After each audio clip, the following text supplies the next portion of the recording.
All right, welcome to Hoops Tonight here at The Volume. Happy Wednesday, everybody. Hope all of you guys are having a great week. I've got another jam-packed show for you guys today. We're going to be breaking down a couple of games from the in-season tournament slate last night.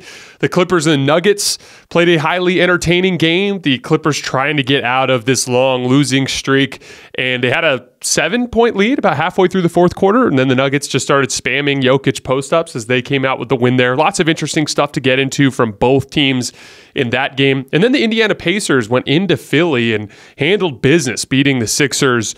Tyrese Haliburton was incredible, 15 assists, 0 turnovers, really picked them apart in pick and roll in the fourth quarter. We're going to talk about that game from the perspective of both teams, and then we're going to do a deep dive into the Indiana Pacers, a team that is now sitting at 7-4, which is the 7th best record in the NBA at this point. We're going to just talk about how Tyrese has been so successful, a couple of key contributors, talk about their big picture numbers so far this season. Just a classic deep dive like we've been doing on teams that we've seen earlier. Then at the end of the show, we're going to play a game of fake questions, real answers. I've got 3 fake questions for you guys.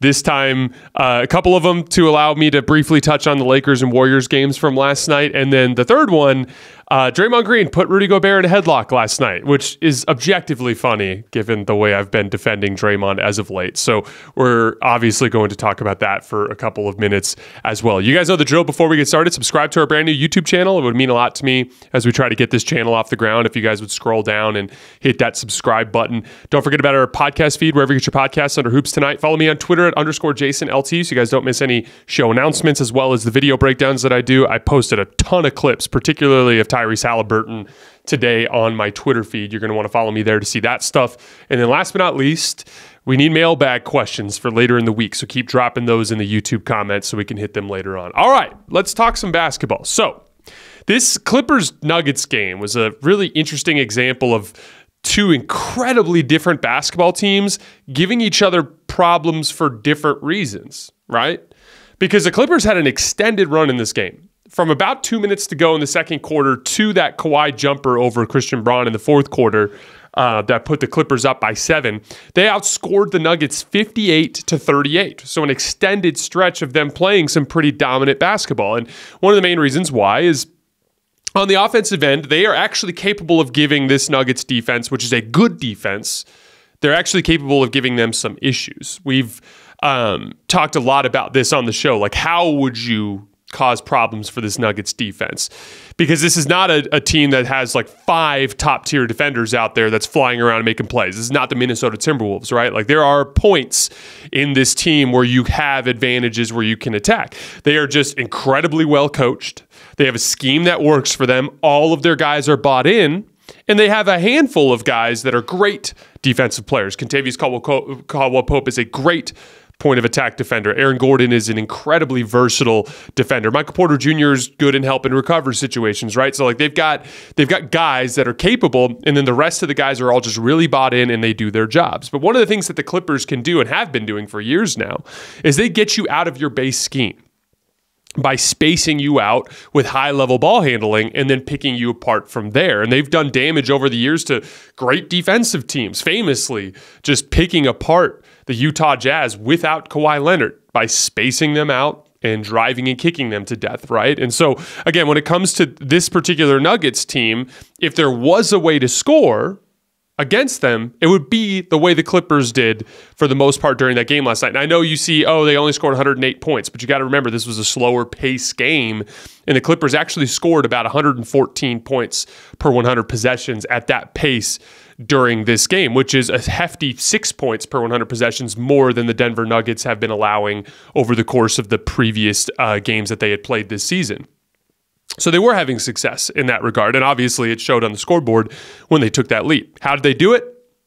By pulling Jokic up to the level of the screen, right? And now Denver has, in recent months, basically dating back to the playoffs, been kind of oscillating back and forth between bringing Jokic up to the level versus kind of having him sit back. There was a brief stretch in the fourth quarter, I think. It might have been in the third quarter where they did actually drop Jokic back quite a bit and try to bait them into attacking him at the rim, and James Harden had one bucket on him where he kind of elbowed him in the chest on a play like that, and he had another similar play where Jokic actually bothered him at the rim. But they had some success in this game by pulling Jokic out to the level of the screen. From there, it's that pocket pass to the middle of the floor. Many times in this particular game, it was Terrence Mann that was operating there.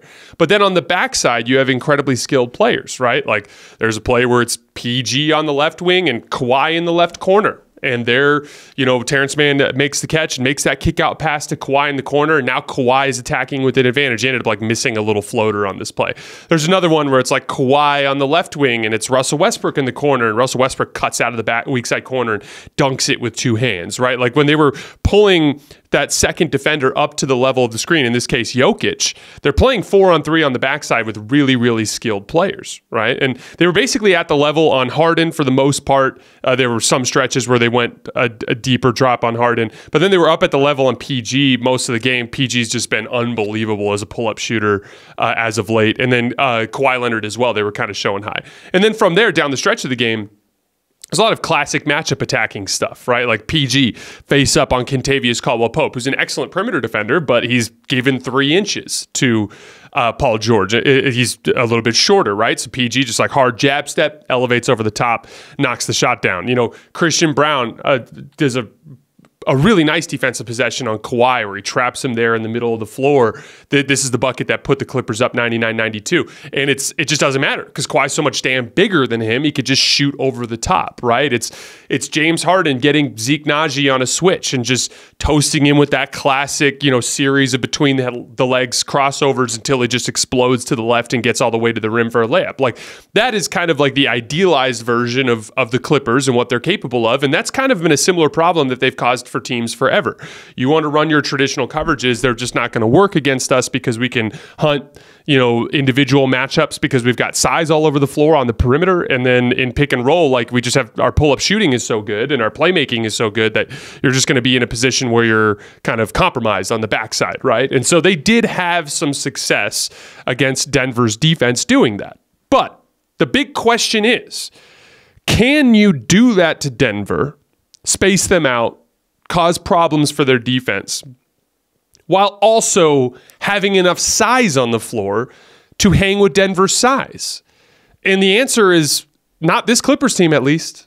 And, I've looked at teams out there over the years or over the last year since Denver's kind of made this ascent as teams that could potentially do this. Like, I'd like to see a better version of the Lakers take a crack at the Nuggets where AD doesn't just get completely demolished and they get some higher level perimeter play, maybe after a D'Angelo Russell trade, right?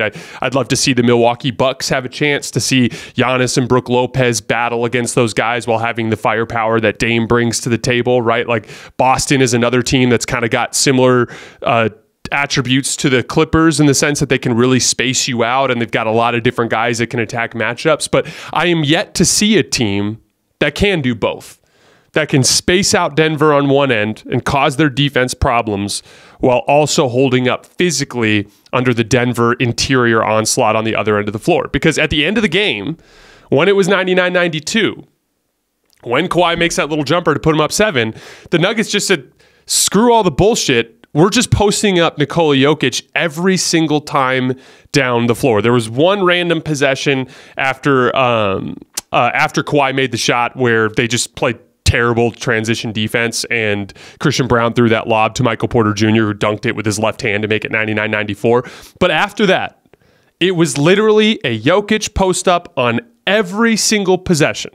The only one that wasn't was the Reggie Jackson layup, which was literally on a play where they were trying to post Nikola Jokic up, and while they were kind of navigating all the screens over there, Reggie Jackson noticed that all the help defenders were occupied and just tried to beat his defender to the left-hand side and get all the way to the rim.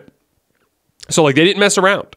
They knew what their advantage was, and they just completely spammed that down the stretch of the game. So what I want to do to kind of demonstrate this is kind of go over possession by possession with the kinds of shots that the Clippers were getting versus the kinds of shots that the Nuggets were getting.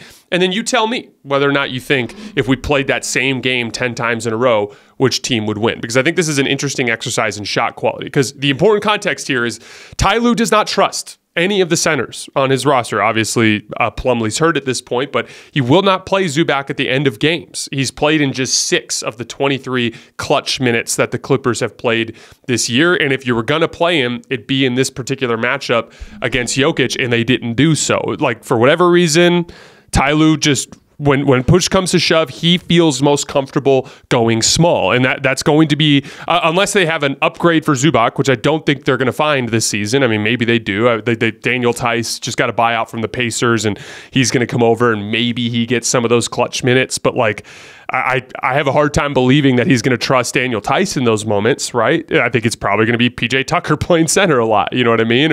Or they ended up getting rid of PJ Tucker down the very end of this game, but I'm not sure that's going to be a problem that goes away for the Clippers, right? It's going to be these small lineups in crunch time. So you have huge mismatches for Jokic against every Clipper on the floor. And that kind of is the crux of the issue here. So we're going to start with, again, it was 99-92, and then we get the bad transition defense possession that leads to the Michael Porter Jr. dunk. From there, these are all of the Denver offensive possessions down the stretch of the game.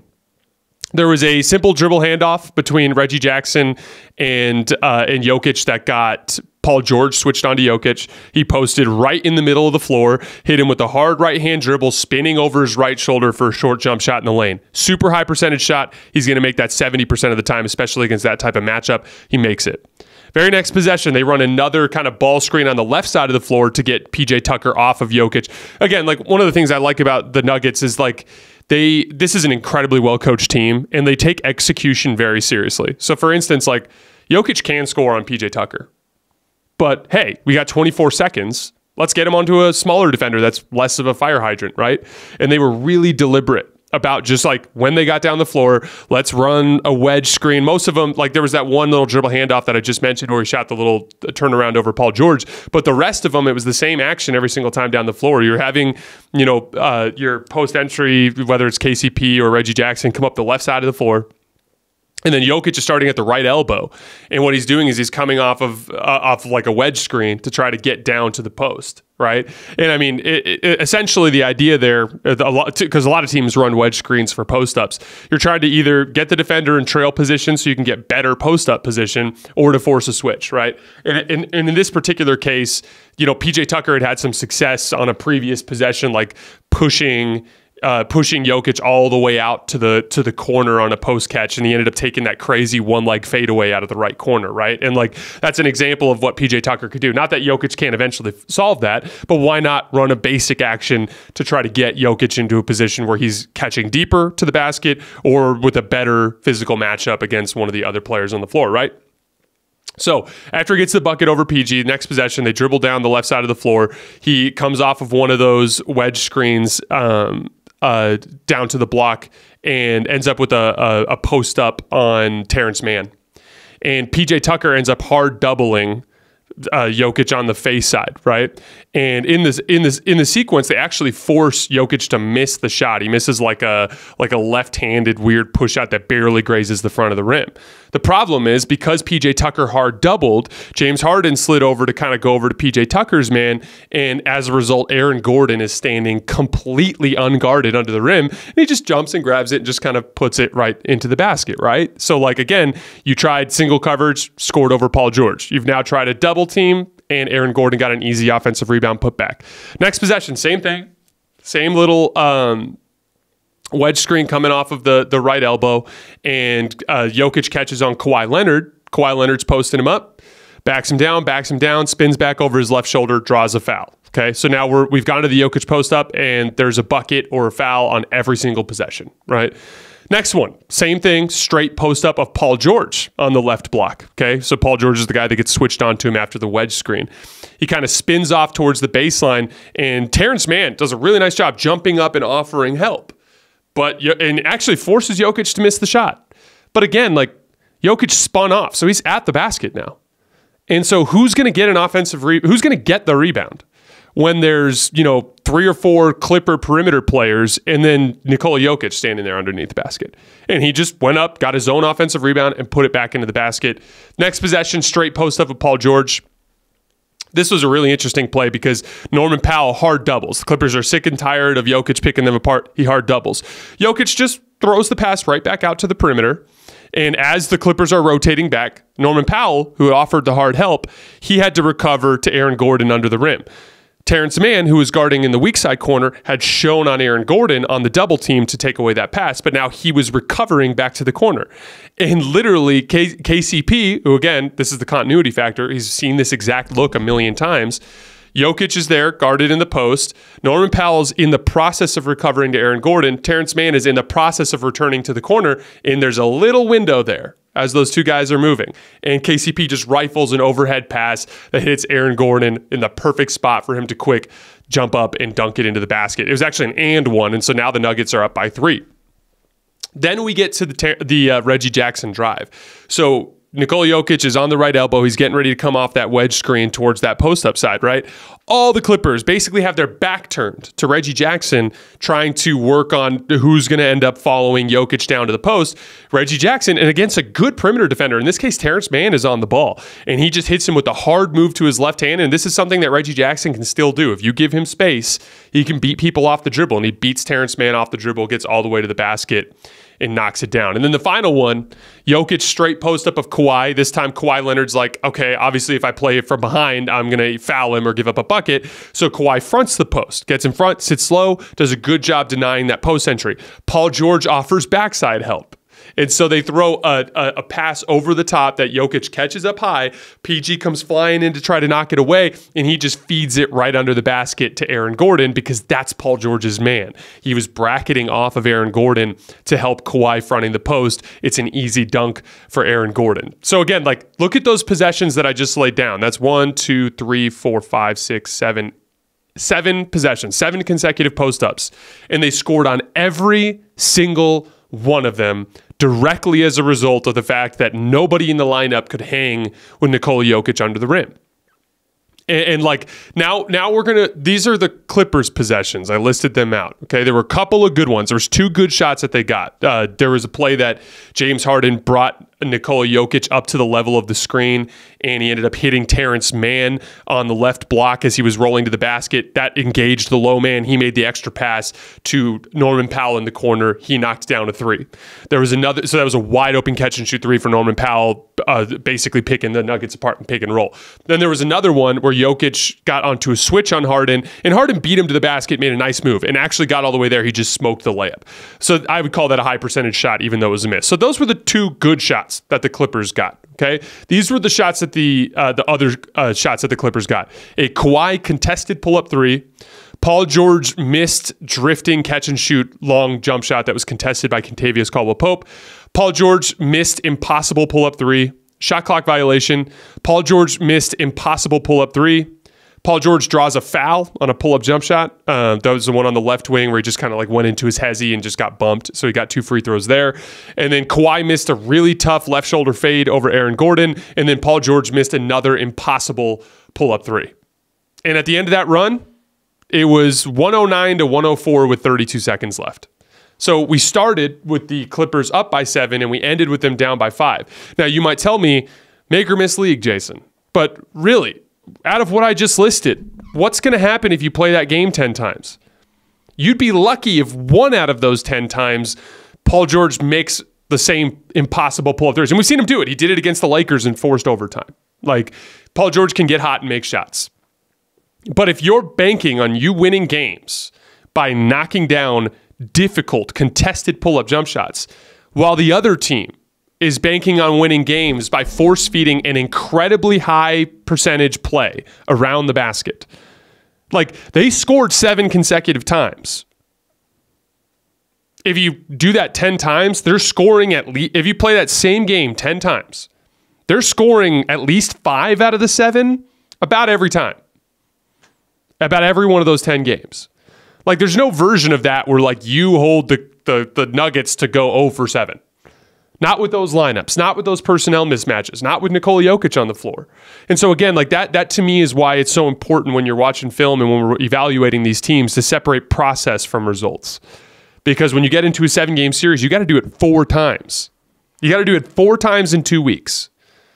And so, like, if we saw a Clippers-Nuggets matchup in the playoffs, like, if that's the way that one team is approaching the offensive end and then the other team is just getting these easy bread and butter plays, like, they're just going to win. I don't know what else to tell you.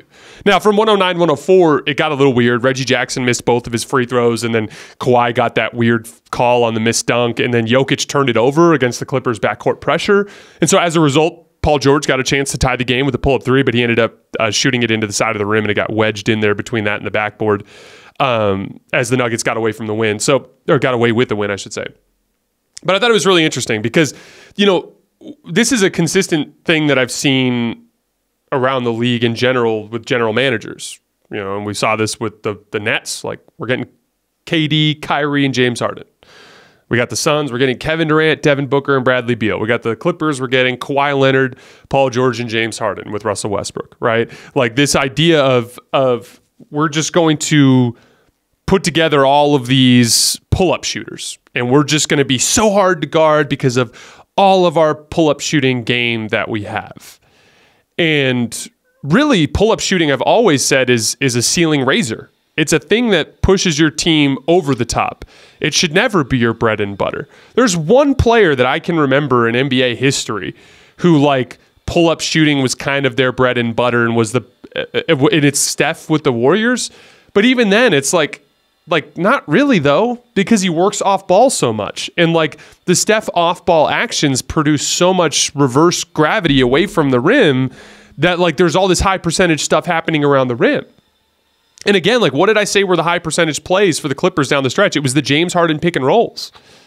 Now, the Clippers did, the Nuggets did end up eventually slowing that action down by, the switch by getting Jokic onto James Harden. They could have offered better help and gotten away with it in all likelihood. Then there was another play. It was actually the same possession before the Jokic switch where Reggie Jackson just did an incredible job navigating the screen as Jokic was in a deeper drop, and it actually kept the pocket pass from happening, and they kind of shut the action down, and that's when Terrence Mann ended up popping to the three-point line, which ended up causing the switch as Reggie Jackson recovered out to Terrence Mann instead of Harden. But again, like, in general, like, that sort of action, when you're just getting the defense into rotation and playing basketball out of that, even that is a higher percentage play than just consistently taking tough pull-up jump shots. There's just nobody that can make them at a high enough rate. Again, Steph can. He's about 1.2 points per pull-up jump shot. He's the one guy that, like, if he, we saw him do it against the Celtics. Like, okay, you're going to run your drop coverage. I'm just going to pick you guys apart by hitting these over-the-top jump shots. But even then, I would argue it's not their bread and butter. There's so much more that comes from that offense. And so, like, this is the issue. Like, it is better to be effective than pretty. When Paul George is hitting those crazy pull-up jump shots, it's impressive. Like, it's like Paul George, his fluidity in his jump shooting is just so impressive. And that's why so many young basketball players are such big Paul George fans, including myself. But at the end of the day, like, those ugly-ass Jokic post-ups at the end of that game that almost always were, missed shot, offensive rebound, a little bobbled here, Aaron Gordon not quite dunking it, kind of barely getting it over the front of the rim. Like, it doesn't matter. They scored every possession.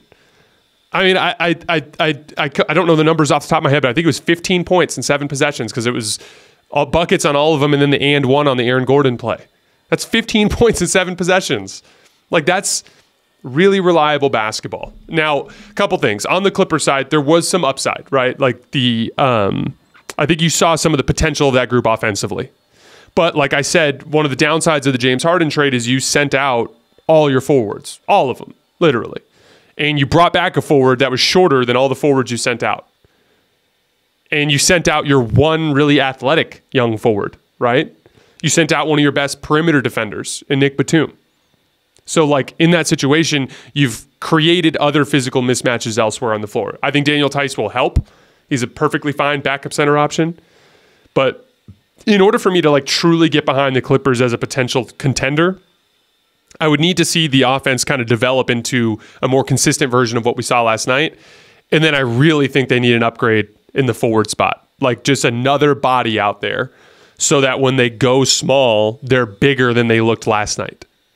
Like, when it's Terrence Mann and Norman Powell and James Harden all on the floor without a center, that's a really small basketball team. And you're going to have a really, really hard time winning games, especially in the later phases of the playoffs with that. On the Nuggets front, I thought I thought the Nuggets played like shit in a lot of ways in this game. They really got baited by the Clippers switching into some poor isolation decisions. A lot of guys, again, this is what switching does, right? Like switching negates screening actions. That's what it does. Like if you run a pick and roll, you run it so that you can get downhill because the guy's going to chase over the top of the screen. If he doesn't chase over the top of the screen, it's just a switch. Now we're kind of back where we started, except for now I have to beat a different player off the dribble, right? And it can be effective in stagnating teams. And I think the Nuggets always knew in the back of their head they'd be able to do what they did down the stretch, which is go to Jokic. But for a large portion of the game, it's like, here's Aaron Gordon trying to isolate Kawhi Leonard, and he gets ripped, There was a lot of kind of like freelance basketball taking place, in large part because the Clippers were baiting them into it in a lot of different ways. But I put down in my notes, Jokic is the best break glass in case of emergency option in the NBA, which, I mean, he's the best player in the NBA, so it doesn't really matter what the little individual categories are. But it just, that's what that kind of felt like to me. It felt like, shit, the Clippers are up 7 on us. Like, let's just go to Jokic every time, and we'll get a win like that. I also wanted to shout out Reggie Jackson. He's at 17 points per game on 53% from the field and 39% from three over his last 3 games. 12 assists and 3 turnovers. Doing a really nice job filling in for Jamal Murray with his current hamstring issue. And again, I think it's an example of how easy it is to play with Nikola Jokic. Like, this is a good NBA guard. Reggie Jackson's a good player. Is he good enough to start for a really good team? Probably not. But is he good enough to fill in for Jamal Murray in a system like this where they need good guard play next to Jokic? Absolutely. And I think he's done a really nice job. I thought he had some key defensive moments in this game. I mentioned to you guys Harden ran the pick and roll and got an easy shot out of it. It was like the one easy shot they got, right? And then on the very next possession, Reggie Jackson just was like, not enough of this, and fought over the top of the screen, stay attached, and basically shut the action down. And so I think that's been a really nice, we talk a lot about the Nuggets bench not being very good, but they do have some individual good players, and the bench lineups have really struggled. But as individual bench players have stepped in and played core important minutes with the as they've played core important minutes with Jokic in the starters, they've been able to kind of fill in and be a reasonable facsimile of what the other guys do, right? I also wanted to, I saw a kind of a similar type of dynamic taking place with Jalen Pickett, and then again, he got put into a tough spot too with the Clippers switching, where he had to take a couple of tough pull-up jump shots, pull-up threes off the dribble that he probably otherwise wouldn't take. He actually did make one of them. But I actually thought he did a nice job in general in the Jokic actions of like understanding how to catch and move without the basketball and to throw those post entries when they're there and to not get carried away with looking for your own shot. I thought he did a decent job, and he's a guy that kind of has like a stocky, low center of gravity who can have some success defensively as well. I thought it was an impressive win for the Nuggets, because again, when you play like shit and you win, especially when you've got guys out of the lineup, that's always encouraging. In the NBA, the game can change in an instant, but no matter how the action unfolds, DraftKings Sportsbook has your back. This week, new customers can score 150 instantly in bonus bets just for betting $5 on basketball. Win or lose, you get an instant dub. They even have great same-game parlays. Download the DraftKings Sportsbook app now and use code HOOPS. That's HOOPS. New customers can get 150 instantly in bonus bets for betting just $5 on basketball, only on DraftKings Sportsbook with code HOOPS. The crown is yours. In sports, the scoreboard doesn't tell the full story, but Netflix does. Stories about dads who happen to be world-class quarterbacks, untold tales of athletes you thought you knew, the heart-racing pressure for the heart, soul, and survival of the multi-billion-dollar business of F1. Stories about college kids who were given a last chance at redemption.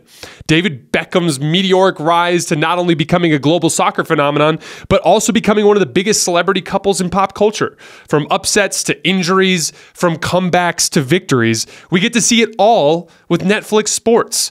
These are the stories that turn us all into fans and give everyone something to cheer for, to feel for, to hold your breath for, and to get up out of your seat for. Whether you're a diehard fan or you're brand new, with shows like F1 Drive to Survive, Quarterback, Full Swing, Untold, Beckham, and so many more, Netflix has the stories for every type of fan. Netflix turns us all into fans.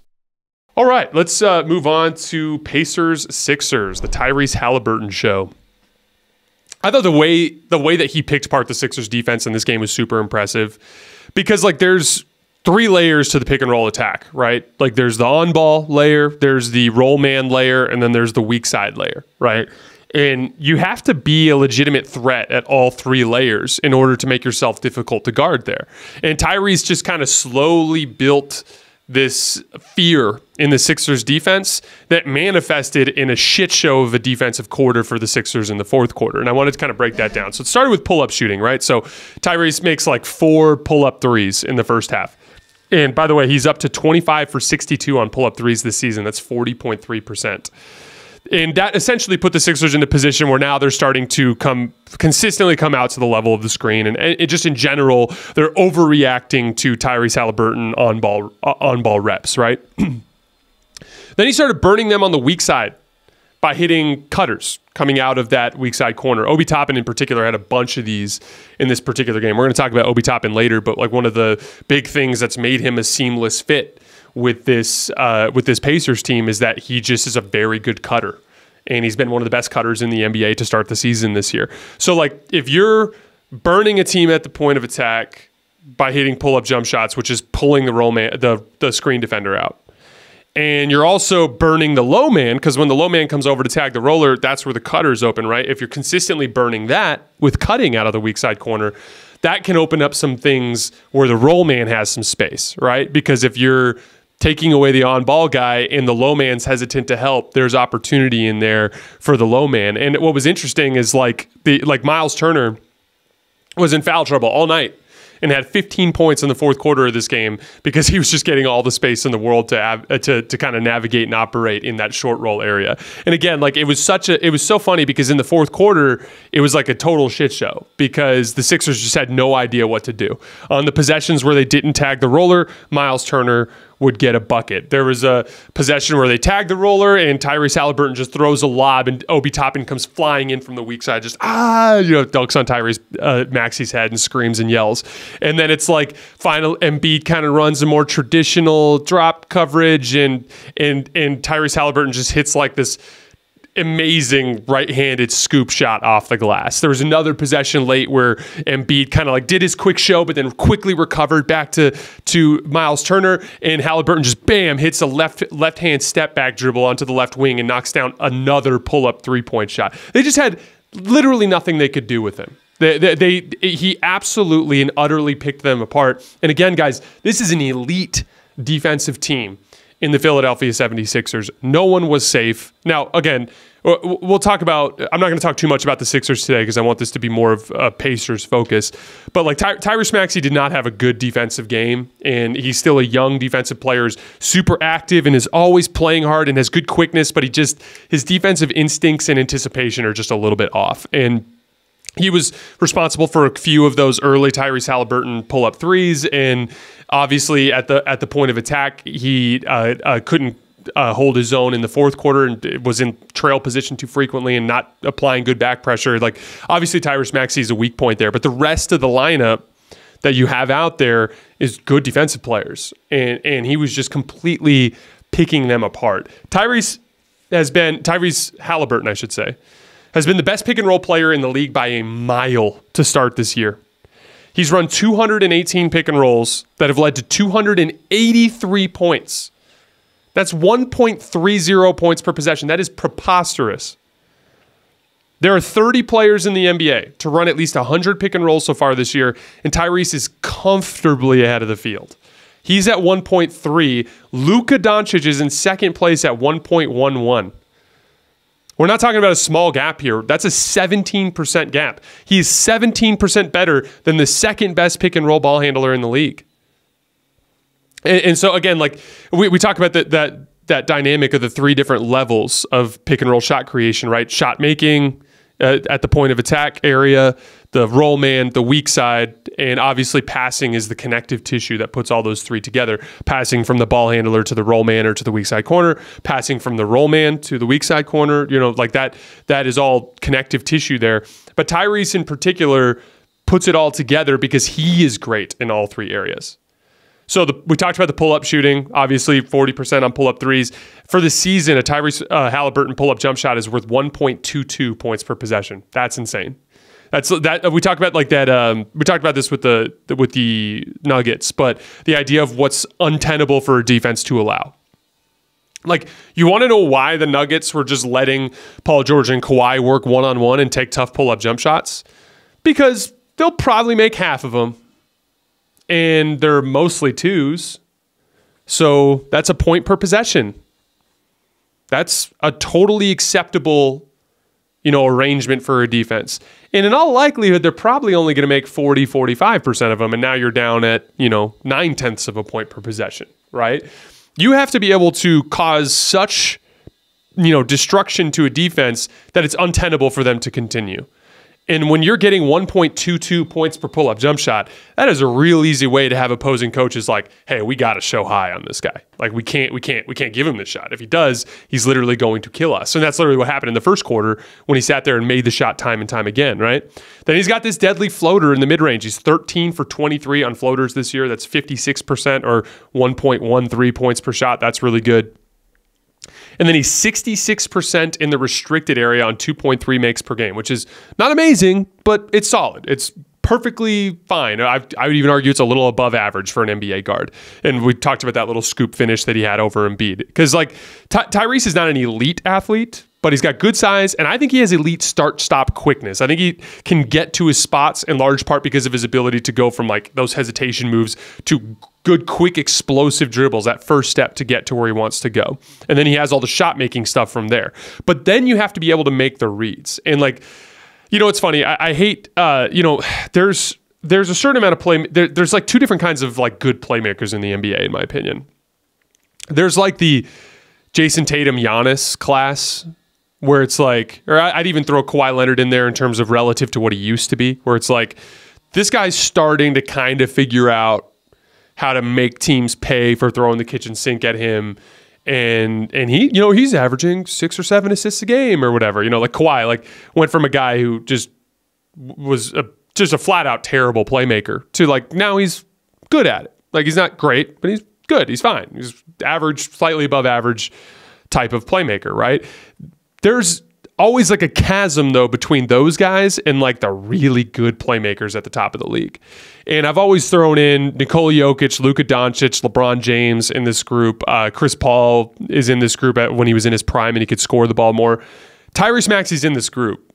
And this is it's almost just like a natural thing. I'm gonna get really nerdy here for a second. I'm a diehard Star Wars fan, but in the Star Wars universe, there's this concept of force sensitivity, right? So the Jedi would find all the young kids in the galaxy that had a connection to the Force, and then they bring them to the temple and they train them, right? That's kind of the way I view high level playmaking in the NBA. It's you either have it or you don't. It's not something that can be taught. It's not something that even looks the same for every player. There are just some guys in the league that have a natural affinity for making lightning quick decisions and that can quickly interpret everything that's happening on the floor, and it comes natural to them. It's not I got to the point where I could kind of make some reads. It's they relentlessly make the reads, and it's hardwired into their system. And I think we can pretty safely say at this point that Tyrese Maxey is one of those guys. And there is a skill element. I want to be clear. We talk about energy transfer for jump shooting, right? Transferring energy from your feet through your handle all the way through the jump shot, right? Or that that fluidity, right? The fluidity between transferring from your handle into a jump shot. The same thing applies to passing. You need to be able to make a retreat dribble, but let's just say you make a right-handed through the legs crossover to your left hand in a retreat dribble because you see a pressure in your face, and you need to quickly throw a left-handed skip pass across the court. I think young players in general need to practice this. I saw a video of Jalen Hood-Schifino for the Lakers, who's trying to come back from a knee injury, I believe. And he was doing a drill with the Lakers staff where he was working on movement shooting, but what they did to kind of get it started is they had him take a retreat dribble and pick and roll and throw a left-handed skip pass. They just made him throw a left-handed skip pass to start every rep. And then he would ran to the block, and then cut through to the weak side corner, and one of the coaches hit him for a catch and shoot jump shot in the right corner. What I liked about that is like that's an example of like layering stuff in a drill to make sure you get reps, because it's hard to just be like, hey, we're going to practice left-hand passing today, but if you mix it in with stuff, it can matter. But again, like there is a skill element. Like Tyrese Maxey is one of the best left-handed passers in the NBA. It's a vitally important skill.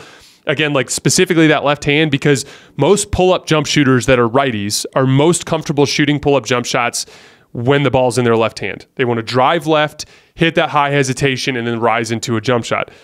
And the main reason for that is their left foot is back. So their right foot's forward. It's natural footwork for a right-handed player. When you're coming towards your right as a right-handed player, you have to swing that right foot around, which adds like an additional kind of physical exertion element to the shot, which just makes it harder, right? You know, we all remember the video that was going around a while back with Cam Johnson and JJ Redick talking about right-handed shooters going to the right. They have to square up in midair. It's more challenging, right? So if pull-up shooting is a vital part of pick and roll, and most right-handed players are better pull-up shooting going to their left, then the ball is going to be in your left hand. And if you're going to make passing reads out of that, you're probably going to need to be able to make passes with your left hand. And so I wish it was a more consistent thing that we saw in player development among the younger players. But like even if we assign that as a skill, which again, like Tyrese Maxey has those, or Tyrese Haliburton has those skills down. He's got the handle, he's got the fluidity connecting the handle to his passing and to his shooting and all those different things. It's also just a natural ability. Like the dude just sees there was a play in the fourth quarter of this game where he hit, I think it was Obi Toppin, but I'm not certain. But it was on the right wing, and it was a broken play, and he lost control of the ball, and he was facing away from the basket, and he gained control and turned and identified a cutter out of the weak side corner, or out of the right corner, all in an instant. And like threw a perfect little leading pass that just hit the dude in stride as he was going to the basket. And I'm like, this is just lightning quick instincts from this kid. Like it was a broken play. It wasn't even like, a textbook pick and roll low man read. Like it was a broken play where he just saw something break open, and he just doesn't miss these opportunities. He sees everything before it happens. I've been so incredibly impressed, and I had a ton of fun today diving into the Tyrese Haliburton film, as I keep trying to say Tyrese Maxey, thanks to that Sixers game. Obi Toppin, he had 27 in this game. He's averaging a career-high 11 points per game and a career-best 69% true shooting percentage, despite the fact that he can't really shoot, right? And still isn't particularly, I think he's right around 30% from three this year. So how is he having more offensive success than he used to have in this system than he did in other systems? He's doing two things extremely well. The Pacers have done a really nice job of just focusing him at what he's good at, right? And that's moving without the basketball, cutting. Like if you see the low man go over, instead of just waiting for a corner three, cut. And like we've seen this with Aaron Gordon with the Nuggets, you can be a good spacer as long as you catch and dunk everything under the basket quickly. And that's kind of what it looks a little different because he doesn't have the matchup attacking piece that Aaron Gordon has. But it's similar to Aaron Gordon in the sense that like with the inverted spacing, with Miles Turner doing so much dribble handoff stuff around the 3-point line and popping to the 3-point line so much, he's got kind of that whole baseline to work with. And Tyrese is just super good at finding him. He's a big target, similar to Aaron Gordon in the sense that it's like just throw it somewhere up there and he's going to get it. Like the dunk he had at the end of the game, that backside lob, like he's so high above the rim, it's just a massive target that you're throwing at. He has scored 17 baskets on cuts this year. That is the 7th most in the NBA. And then the second piece of it is just running his lane in transition. This is a team that pushes the ball a lot, and they've got guards that are willing to push the ball ahead. He's got 20 made transition baskets, which is the 12th most in the NBA. Defensively, he's still a mixed bag. He's so top-heavy that he's kind of easy to knock off his center of gravity. You saw Tobias Harris have some success against him last night doing that. But he's found a role here, and he's excelling in it, and I'm happy for Obi Toppin. Miles Turner, we talked about the stuff he did on the roll. I won't get into that again, but just quick hands, quick decisions, and finishing and making free throws. That helped too because he drew a couple fouls down there. But he also got a couple of key stops on Joel Embiid just by keeping his body in front. He's one of the guys, too, that's like big enough to kind of hold his own down there a little bit. He had a play in pick and roll where he beat Embiid to his roll spot and took a charge. There was another play where Embiid tried to kind of force a quick ISO on him, and he had Embiid so flummoxed that he ended up shooting behind his head, and he got a miss. And then Embiid was frustrated, and then Embiid actually did meet him to the middle, and because he's frustrated, instead of just dunking the basketball, he tried to like pulverize the rim and ended up missing a dunk. Shout out to Miles Turner. I thought he had a big game. It's so hard to It's so hard to play well when you're in foul trouble because it disrupts your rhythm. And when you do get into the game at the end, it's like you feel like you're not even a part of the basketball game at that point. Yet he kind of stayed resilient through all that. Bruce Brown, he's been getting his face just, literally burned off by Tyrese Maxey over the course of the weekend, right? Gave him 50 the last time they played. But finally got some stops down the stretch of this game. Some big stops on Tyrese Maxey. Had a big semi-transition layup where kind of similar to what he did to D'Angelo Russell in the Nuggets series last year. We're coming up the left wing. The bigs are back in transition, but they're up at the level because they're getting ready for whatever Tyrese Haliburton is going to do. So there's kind of like this open space on the backside of the play, and he just goes right hard to the rim on Tyrese Maxey and gets a layup. I thought he played really well. I thought he's been a really nice fit for them. In the big picture, they're currently 7-4. They have the 7th best record in the NBA. They finally have some signature wins. I didn't have them on my power rankings yesterday because they had just one win against a team that is currently below 500. In fact, their first 5 wins were all against teams that are currently below 500. But since then, they've beat the Bucks and the Sixers, albeit the Bucks without Dame. They have the best offense in the league, 122 points per 100 possessions. They are a terrible defense, though. They're 28th in defense. The biggest issue on defense right now is they can't protect the paint. They are the only team in the NBA currently giving up over 60 points per 100 possessions in the paint. They're also 24th in defensive rebounding. And the rebounding's tough because they are a small team. And that's just going to be kind of the reality of their predicament. But I do think they can be better than they have been defensively. They don't force enough turnovers for being as athletic as they are. And just in general, I think they're capable of being a more aggressive perimeter defense, forcing turnovers and getting out in transition. And I think that'll be obviously the biggest thing that prevents them from being as good as they're capable of beating. Then my biggest question with this team right now is where does Ben Mathurin fit into this picture? He only played 16 minutes all night last night. They closed with Buddy Hield in his spot. His scoring, efficiency, and usage are all down this year. And so I'm really interested to see whether or not he's going to get enough opportunity to continue his development here, if he's going to end up getting squeezed as a result of that as a result of that Bruce Brown signing. All right, let's move on to fake questions, real answers. Jason, are the Golden State Warriors in trouble? No. What did I tell you guys when the Lakers got off to a bad start? I said, when it comes to good teams, you don't just rip off wins against good teams. Like, it doesn't happen. You're not going to see a team go on an 8-game winning streak where they beat 8 playoff teams. Like, that doesn't happen in the NBA. The league is too deep. Like, the Boston Celtics have been incredible and have been so dominant. And they went to Minnesota and lost. And they went to Philly and lost. Because sometimes when you play great teams, you lose. And by the way, the Celtics have, I think last time I checked, they've won 7 games against teams that are above 500. So the Celtics have beaten a lot of good teams. But you don't beat the good teams every time. You're going to drop some games against good teams, right? So generally speaking, the good times in the NBA regular season for good teams where they rack up wins are usually you're healthy and you're playing a weaker stretch of your schedule. Like the Lakers, they've won 3 in a row. Now they're 6-5 and things are just kind of better, right? Well, they're healthy now. AD's back from his injury. Rui Hachimura's back from his injury.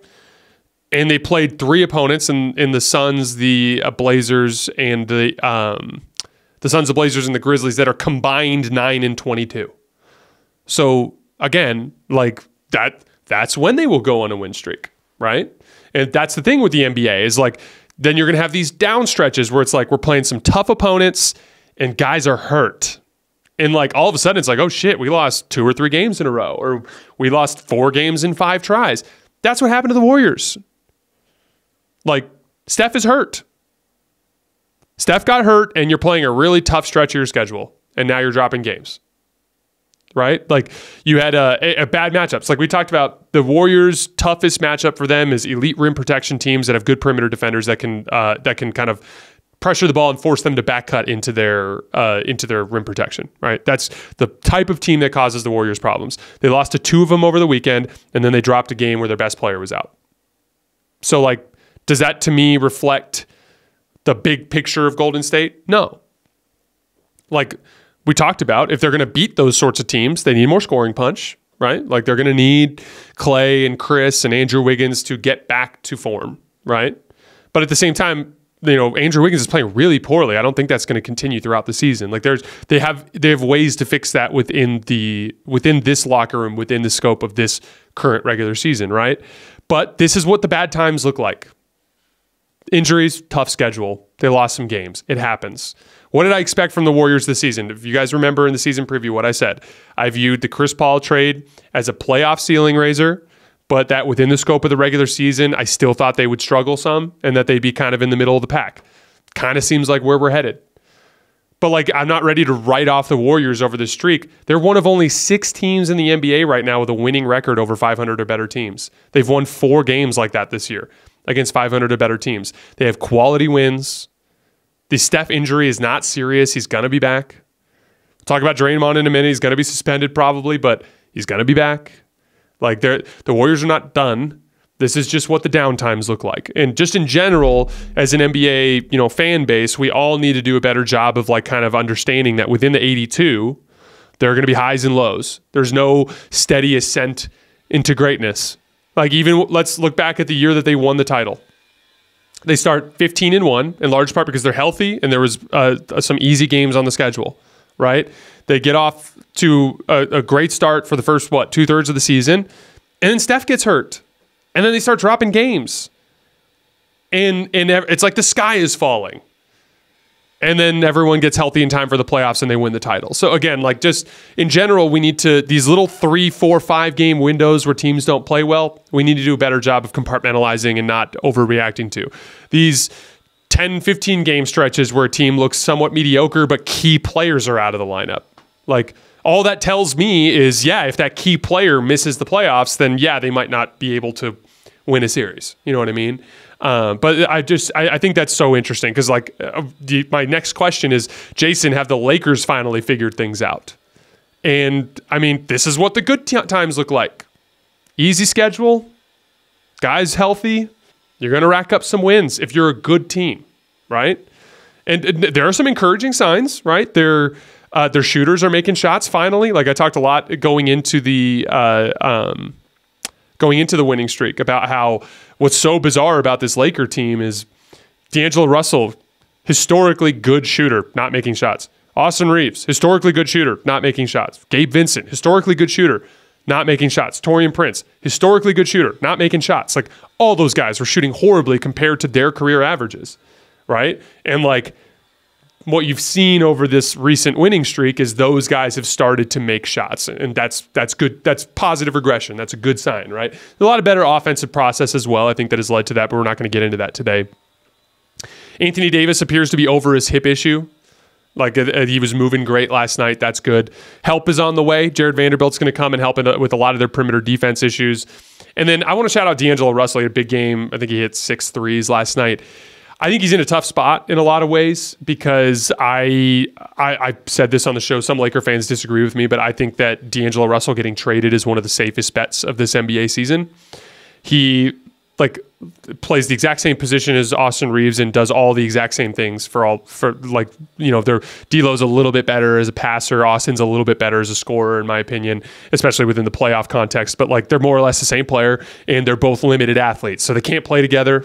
And that just kind of inherently makes it so that if you're serious about winning a title this year, you're going to, just in terms of resource allocation, you're better off turning D'Lo's salary into a great perimeter defender that can play next to Austin, right? I think you've seen that in crunch time. They've consistently gone down with Austin in crunch time instead of D'Lo. But despite that, he's just been such a professional. He's been a leader to the young players on the team. He's had a really good attitude. When he's been benched, he's cheered the team on. He even did that during the Nuggets series last year. He just has been a force of positive energy. And like he's in a situation where like he might play amazing the rest of the year and he might stay with the Lakers. I don't think that's going to happen, but that's certainly an outcome that's on the table. But like that's what's crazy is like he's in a situation where he could play amazing until February and they still trade him. Like that's the predicament that he's in, and he's just handling it like a professional. And that's the thing. Like I think a lot of times we talk about guys as basketball players and we forget to talk about them as humans. And like to me, D'Angelo Russell has some limitations as a playoff player. It might end up causing him, in my opinion, will end up causing him to be in a different jersey come February. But the dude is just a professional and is a great dude and is doing a great job maintaining the chemistry situation within that Lakers locker room in a way that he could have gone a different direction if he wanted to, right? All right, last question. Jason, you've consistently defended Draymond as different than Dillon Brooks because he doesn't cross the line into trying to hurt people. What do you have to say after the choking incident last night? Like I said, I thought this was legitimately hilarious because it was just funny that I went out on a limb and then this happened.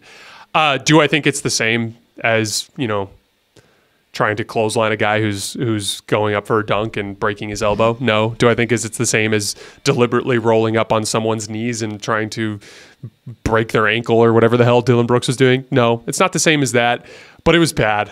I can defend him for taking Gobert off of Klay, but it's one of those things where if you were watching the clip, you can it's like, I can defend this. Okay.